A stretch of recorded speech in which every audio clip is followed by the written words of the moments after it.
This is the JB Show, and it's your life by design. Hi, welcome to the show. This is Your Life by Design, and I'm Joe Abbas Bangura.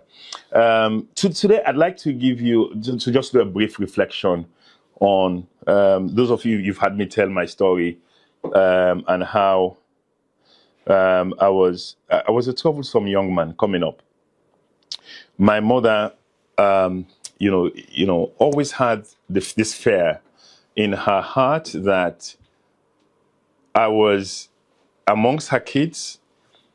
If you had one that was least likely to succeed or would easily get into trouble, I would be.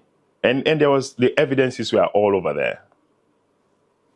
there, galore. So she was always worried that something was going to happen to us the way we were leading our lives. It wasn't going to lead to anything good. Particularly me, not just my elder brother. My elder brother, we were 3 years apart, and he's a bishop now. And so I've been so difficult. I was lazy. I don't want to do, any hard work. So I give an example. On weekends, my dad would always have a project to do. He was always breaking down something and building something.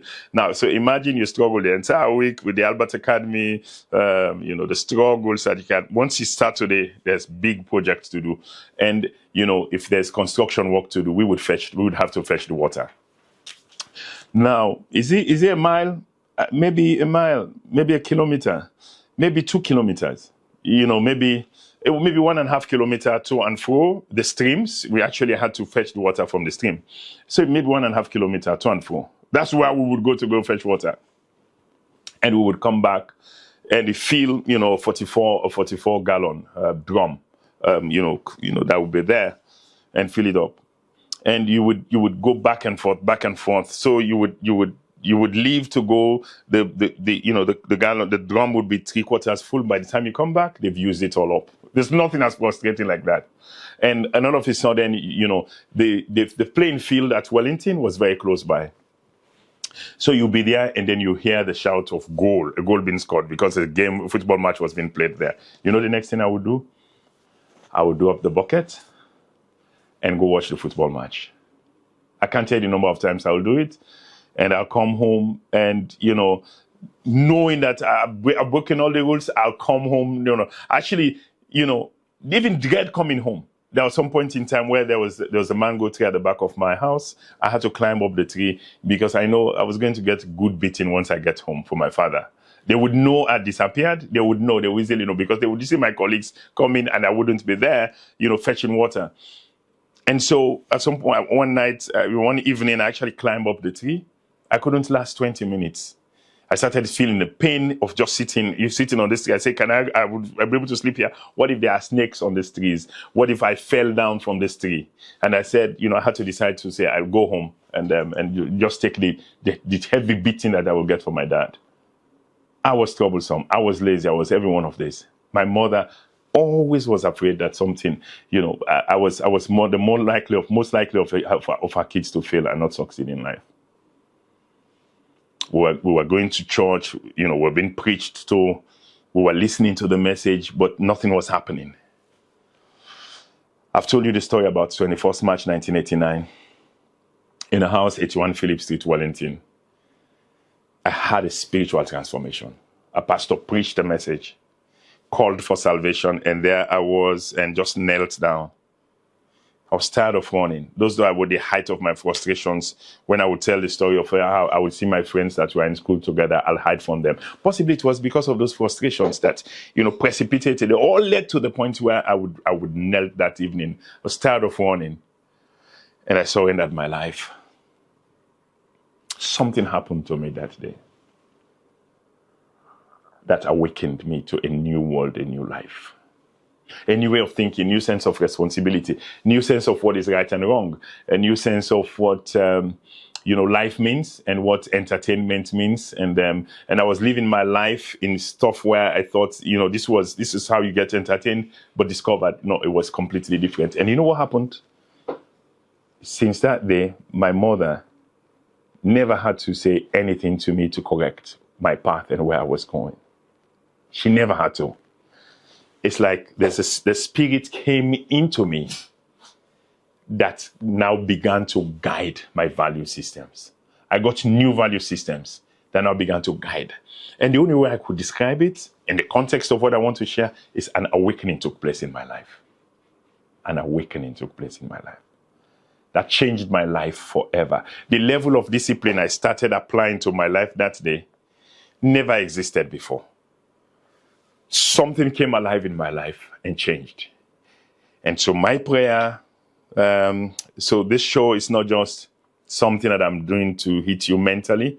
It's something I'm doing to hit you spiritually. Something I'm doing to hit you in your emotions, to hit you in your spirit, to hit you where your eyes can be opened to the fact that there are patterns in life, destructive patterns that we are not discovering, and we're making the same mistakes over and over and over and over, blaming everybody but ourselves, that we would come alive and say, it's my fault. It's my fault. Now, so that's my prayer every day. That's my prayer every day to young people, and my prayer for everybody, those who've been watching, that have been following, that come a moment of change. And I've had this story. It's not just even in a spiritual setting, but something happens where people just realize, no, this path is wrong for me. It says in the Bible about the prodigal son that he came to his senses. And he said, even the hired servants in my father's house are better off than what I'm doing now. And I will go. Something happened to him. He stopped running. When I come back, I'll roll out a poem that maybe you would use for reflection today. And maybe, who knows, today would be the time for your own awakening. This is the JB Show, and it's your life by design. I don't know how much you know about the story of the prodigal son, but he says there was this young man that woke up one morning and said, told to his father, my father, give me everything that belongs to me. And he took whatever it was and went away with his friends and wasted all the money completely. He spent his life working in a pigsty and feeding from the pigs, the food that was given to the pig. But then he says, the story says, he woke up one day and he said to himself, he came to his senses. And I think that's what I'm trying to drive at. He came to his senses. There's an awakening. There's an awakening. Everybody who's gone through some transformation, there's an awakening. There's a moment when something shifted. It's my prayer in my heart that there'll be a shifting for you today. So, Paul Nelson wrote, so this young man said, I'll go back to my father. Even the servants in my father's house are better off than what I'm doing now. I'll go back. Even if I don't become his son, I'll become a servant in my father's house. I'll be 10,000 times better off. There was an awakening. He came to his senses. So Paul Nelson wrote this poem, and he says, my life in 5 short chapters. Chapter 1 of my life, I walk down the street. There's a deep hole in the sidewalk. I fall into the hole. I'm lost. I'm helpless. It isn't my fault. But it takes forever to find my way out. Chapter 2 of my life, I walk down the same street. There's a deep hole in the sidewalk. I pretend I don't see the hole, and I fell in again. I can't believe I'm in the same place. But it isn't my fault. Keep that one. That's the most important point. When people don't discover the patterns, they don't blame. They don't take the blame. They don't take responsibility. It's not my fault. It's not my fault. It's it's the people. Why do they leave? Why would they leave this big hole in the sidewalk? Why would they? It's poor, shoddy workmanship. That's how they leave it, blaming other people. But he says it takes a long time for him to get out. Chapter 3 of his life, I walk down the same street. Can't you use another street? What is the same street? But let's follow the story, because there are patterns, and we don't discover the patterns very quickly. We don't discover the patterns quickly enough. But he walked down the street and says there's a deep hole in the sidewalk. I see it there, and I still fall in. Then something happened. He said, it's a habit. But my eyes are opened. I know where I am. It is my fault. Because he said it's my fault. In the 2 previous occasions, when he said, no, it's not my fault, he says it took forever to get out. But the moment he said, it's my fault, he said, I get out immediately. Chapter 4 of my life, what happened? He said, I walk down the same street. The same street?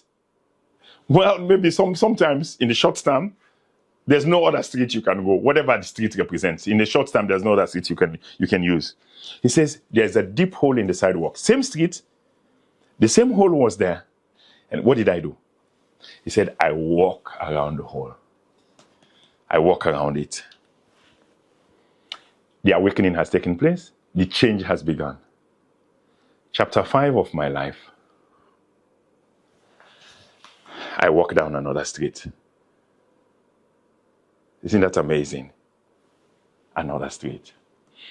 And that awakening has to happen. If you listen to testimonials of people, a lot of people who you see successful people, we all had our own moments when something happened to us. We came to our senses. We began to see what we didn't see before. We began to see the patterns in our lives. The things that we're doing that was leading to the results we didn't want. We still kept doing it, despite the fact that we don't want to. But you just wake up one day and say, no, this is not going to happen again. This is not going to happen again. What freedom we had in our life. What freedom I had in my life. My mother didn't need to say anything any longer. I was now ruled and controlled by the newfound freedom and awareness. The power that now lived in me guided, became the value system, almost like guiding, like an autopilot in my life. You know, so my prayer for you today is for us to, whichever way this happens, that our eyes will be opened. That we would have this awakening. We would have this big awareness that we are in charge in life and see the patterns of stuff that's been happening in our life that's been destructive, but that we've been holding back from because we didn't want to take responsibility and take our own part for what's been happening to my life, to our lives. My prayer again for you today is that maybe today would be your day. As you reflect on this, may your eyes be opened. May your eyes be open, may your eyes be open, and may you have your own awareness, or your own awakening. May you have your own awakening like happened to me just before my 22nd birthday. Changed my life forever. May that be your own testimony also. This is the JB Show, and it's your life by design.